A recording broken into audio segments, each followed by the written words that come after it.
es uz tās mēles, un es ēdīs, tur visus nosaucu, un eju, un pēdējo... Un uz pēdējā vārda Artūrs Rals pazūd. Bļurkt. Un tas mikrofons vēl tāda saitīte parādās, un tad atbrauca no slimnīcas un pārbaudīja, kad īsti neesmu izslēdzies ne uz vienu brīdi, tad... Nu, tev vēl bija mūsu tajā slavenajā vietā, kur mēs braucam pirms jaunā gada. Atceries no karstuma tev?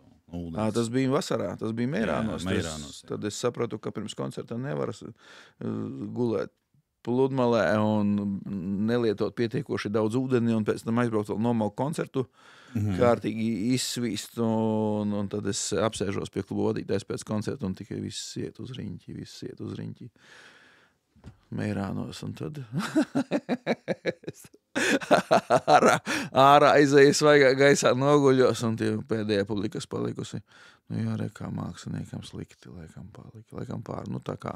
Pa daudz laikam ir ieņēmis šodien. Jā, starp citu pa šito Rals nelieto nekad neko, un vienmēr, kad viņam bija ar veselību kaut kas ne tā, vienmēr visi domāja, viņš ir pārņēmis pa daudz, iedzēris, tas bija tā smieklīgi. Taisnoties bija muļķīgi, vai ne, lai domā, ko grib, bet, jebkurā gadījumā tas ir mūsu... Man no noguruma tad stāvoklis tāds labs. Jā.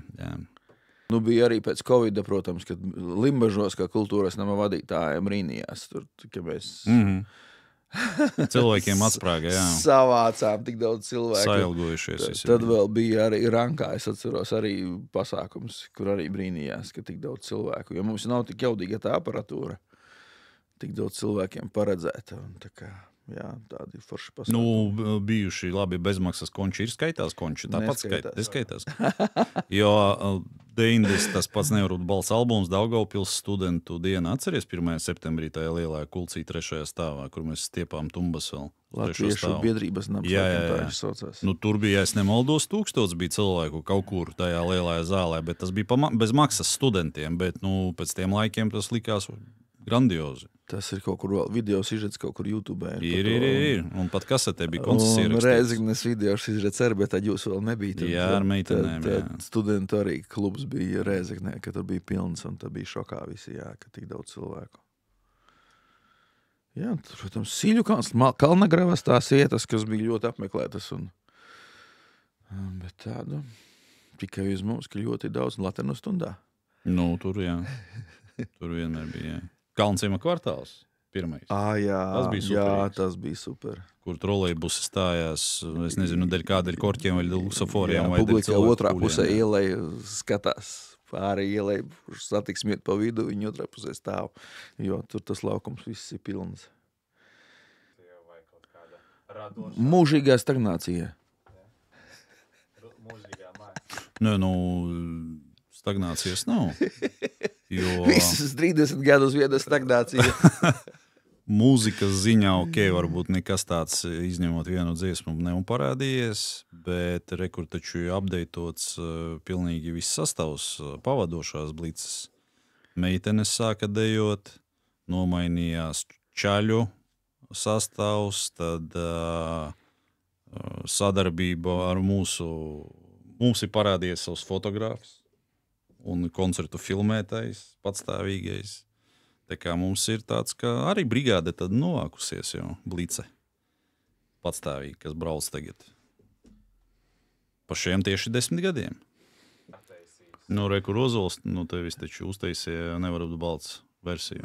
Metālisti vieni, kā viņus sauc, es neatceros. Ozols. Elpo, atvainojos. Jā, tas ir tas, ko es sitienu varu atcerēties. Los Amigos, protams. Tas, jā. Divreiz pie tam. Jā. Divreiz, jā.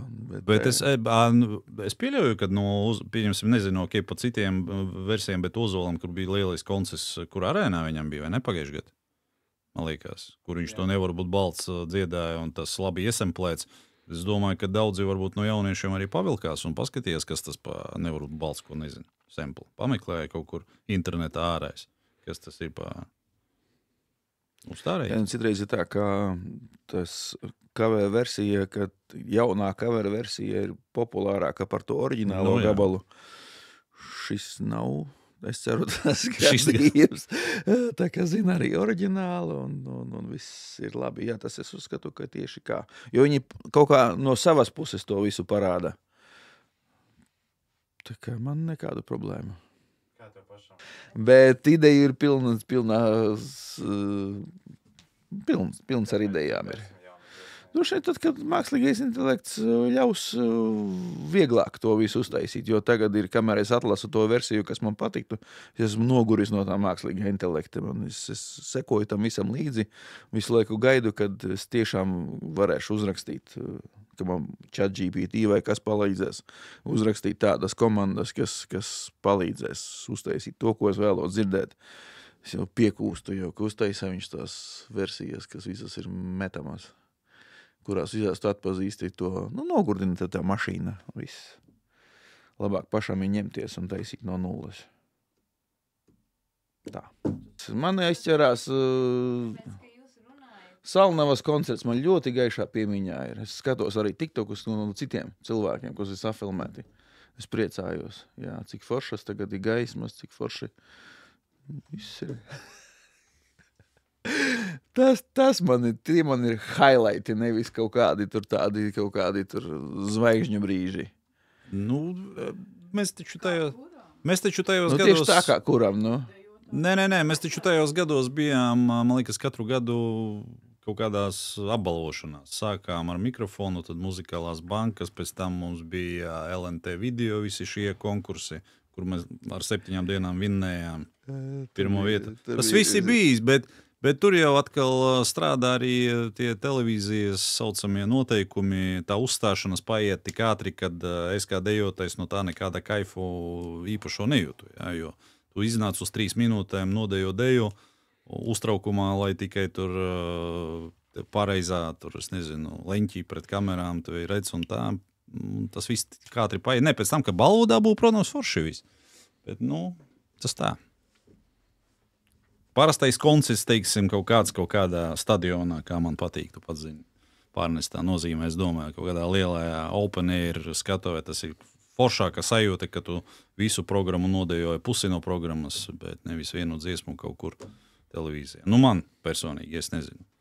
Aktualitātes tev jātaisa, zini, kā taisa tie lielie stāri. Viņi katru gadu atvadās no publikas. Saka, šī pēdējā tūre, vienīgā iespēja šogad būt 30 gadu jubilejas koncertā Palādījumā 31. oktobrī Rīgā. Un pēc tam tu nospēlē Palādījumu, un pēc tam tu izziņo, pieņemsim, kaut kādu Valentīna dienas jubilejas koncertu, ja pēc tam, nezinu, 8. marta, un pēc tam tā gads paiet. Jā, 26. gada tūri un sāc tirgot biļetes. Jā. Un šobrīd, pieņemsim, es pamanīju, vakar jau grupā Blue atkal apvienojās, vai ne, kārtojo reizi jau 10. Take That izsludināja koncertu. Tas pats bija mūsu vienaudži faktiski. Un viņi jau tirgo biļetes uz nākamo gadu jau vasaru. Ko mēs varam nosvinēt nākošu vasaru. Par tām fanēm un vēstulēm un vēstījumiem, tur jau tas āķis, kad, manuprāt, jebkurā dzīves situācijā, klausoties tranzītu, teiksim, cilvēkam bēdas, laime, prieks vai asaras, viņš atrod atbilstoši tā savai situācijai noskaņojumam tajā frāzē kaut kādu kontekstu sameklē, un tad pieņemsim, viņam ir kaut kāds laimīgs notikums, viņš saka, šī dziesma ir pa mani. Pēc tam hop, bats, kaut kāds bēdīgs notikums, viņš atkal šī dziesma ir, teiksim, pa manu dzīvi kā tādu, jā. Tā kā tur, es domāju, tur vienkārši viss atkarīgs no situācijas, kādā tu viņu klausies. Un tā kā pārsvarā ir bēdīgi notikumi, tad tranzīts viņam ļoti der. Jā.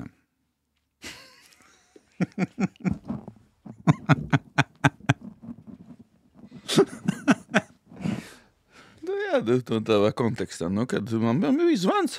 Man bija zvans no Talsu puses. Māte zvana, dēls pagalam,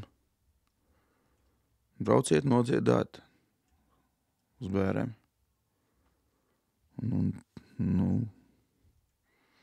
Kā, bet jums taču tādas dziesmas? Jā, es par to arī saku. Katrs cilvēks tur atrod kaut ko savu un gribam pieskaņo. Mums ir vienmēr bijis tā, ka pirmais ir labs. Dziesmas pats pa sevi un dejas, bet tas, ka klienti ir bijuši ballīte, ir izdevusies, ballīte ir forša, Tas ir galvenais. Nevis pēc iespējas ielīst visos ekrānos, visos radīt kaut kādu šoku, kaut ko tādu. Nekad tas nav bijis primāri. Tāpēc arī es uzskatu, mēs esam tik ilgi. Ieliec šito te tekstu taļukā, lai es varu nolasīt. Jo Helovīnus mēs vienmēr svinējām Rencēnos. Oktobra pēdējā nedēļā tas bija Rencēnu kultūras nams. Jā, pie Valmieras, jā. Tas saistās ar to, ar tiem datumiem. Un šogad Rencēnu vietā būs Palladium. Tā kā svinam Helovīnus, svinām Tranzīts 30. Visiem ierasties maskās. 90. gadu maskās.